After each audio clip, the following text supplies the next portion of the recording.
She had moved to a new neighborhood with her family and adopted a furry friend. Never had she imagined that one day her Doberman would bring her a baby who would change her life forever. What? No, I'm not going to agree to that. That dog will be all over the place, and Tilly and all the chores are already driving me nuts. So no, Matthew. No. Mommy? Tilly asked. Please, I promise I'll look after him. And so do I, babe. We'll help you out, Matthew insisted. Gina looked at her husband and daughter sitting at the kitchen table with pleading, innocent eyes, trying to convince her to get a pet dog. But she was not going to fall for it. I'm not going to trust you guys again. Remember what happened the last time we got a parrot? No, guys, no.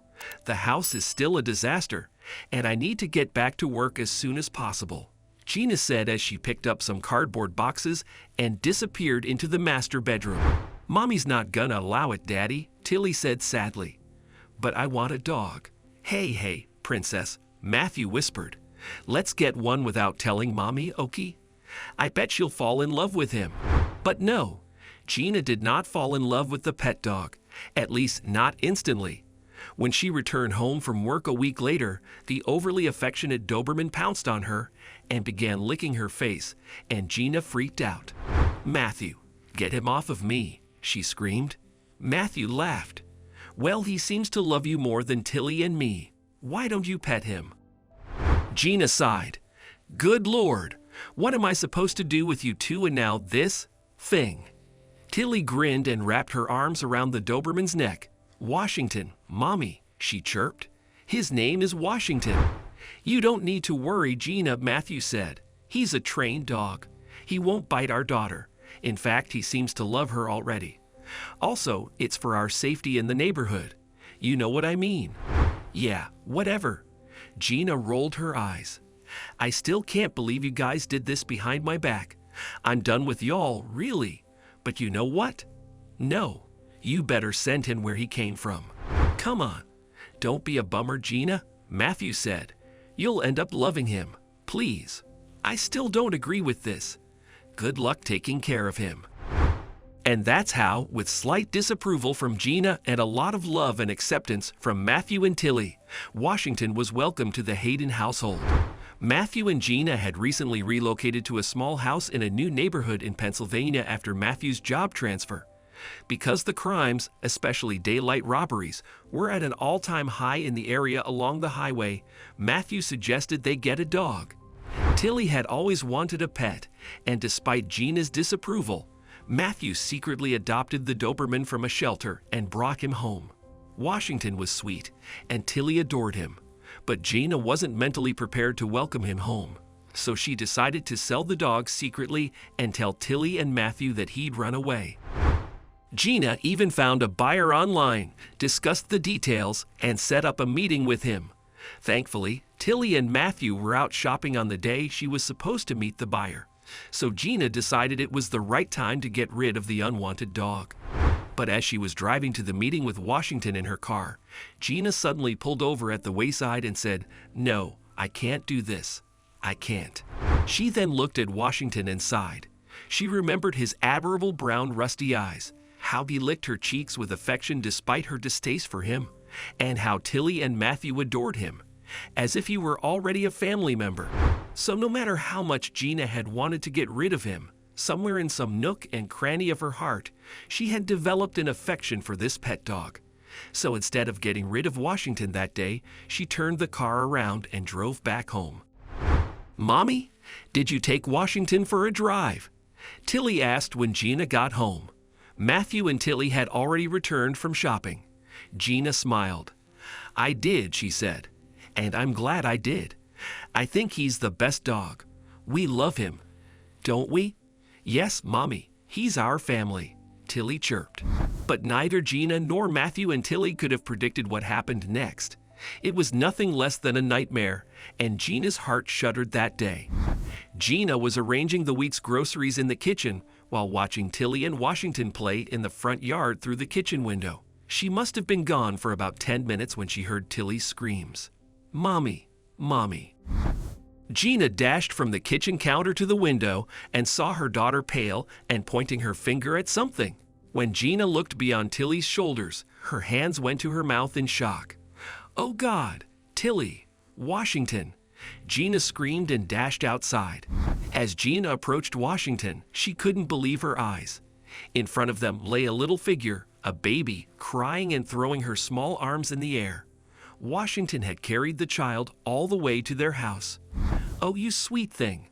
How did she end up here?" Gina panicked as she cradled the little child in her arms. "What is a baby doing here?" she asked. "Tilly, hon, what happened?" "Washington ran outside for the ball, Mommy, and I followed him, and he saved the baby from a snake. And he got her home. He didn't bite her, Mommy. He didn't hurt her." "What the hell?" Gina gasped. "Where did you find the baby? And how can someone leave their child unattended?" "There was no one, Mommy. The baby was alone. Can we keep her?"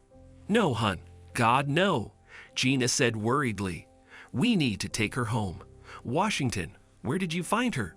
She asked the dog. "Can you take me there?" "Wait a second. Let me lock the door, and we'll go look." "Mommy, I know the way," Tilly said. "Great. Good, hun. Good. I'll be right back." Gina cleaned the baby's soiled arms and feet with wet wipes and wrapped her in a lovely pink blanket. Then she followed Tilly and Washington to the child's house. When Gina arrived, she was shocked to find herself at the doorstep of an old dirty house. The front door creaked open when she knocked, and a gust of musty and damp air met her nostrils. The house was filthy and reeked of garbage meat. She could see dirty dishes on the table and a lot of inappropriate stuff lying around, things that no baby's house should have. "Let's go home," Gina decided. "We need to call Daddy, hun," she told Tilly. And then the cops. After seeing the house in such disarray, Gina realized the baby had been left unattended by careless parents. So she called Matthew home early, and they decided to notify the cops and CPS. "Officer, we don't think the child's house is safe for her," Gina told the officer and social worker. "It was a mess.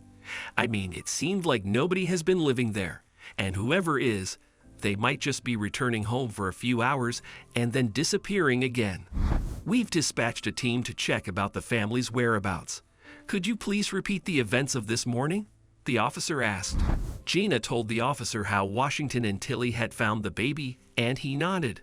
"Well, in such cases, we usually place the child in foster care, but the baby seems to trust you," he explained, staring at the toddler who was fiddling with Gina's necklace. "But we can't keep her here," Officer Matthew said, looking at Gina. "Both my wife and I have day jobs. She happened to have an off today, luckily, so she could handle it. But we can't make any guarantees." "No," Gina interrupted. "I believe we'll be fine." "Gina," Matthew said, "it's a big responsibility. We also have Tilly, Washington, and your work. We've already asked neighbors to look after Tilly until you get home. And things will get crazy if we agree to keep the baby." "I know, but I can't leave her in the system, babe," Gina argued. "I grew up in foster homes, officer, and I really don't want her to go there. Please." "Well, great then," grinned the officer. "We'll keep an eye out for the child's family. We're already interrogating the neighbors, and we're hoping for a valuable lead." "Thank you, officer. I hope we can find closure soon and the baby returns home safely," said Gina. "Well, thank you for your help, Mrs. Hayden. We hope we aren't causing you too much trouble. Thanks to you too, Mr. Hayden."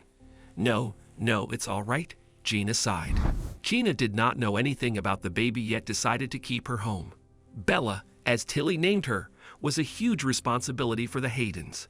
But Gina didn't want to leave baby Bella alone because she'd seen how horrible some foster homes are. So Gina decided to take a sabbatical from work until Bella's family, or anything related to the family, was discovered. But days and weeks passed, and there was still no word regarding Bella's family. Meanwhile, the little girl's cries and laughter had already brightened the Hayden household, and they couldn't get enough of loving her. However, a fortnight later, Gina's phone rang, and the officers didn't have good news about Bella's family. "What? Really?" Gina gasped. It seems since the mother was a junkie and a divorcee, her parental rights were terminated, Mrs. Hayden, the officer explained. The father has gone missing.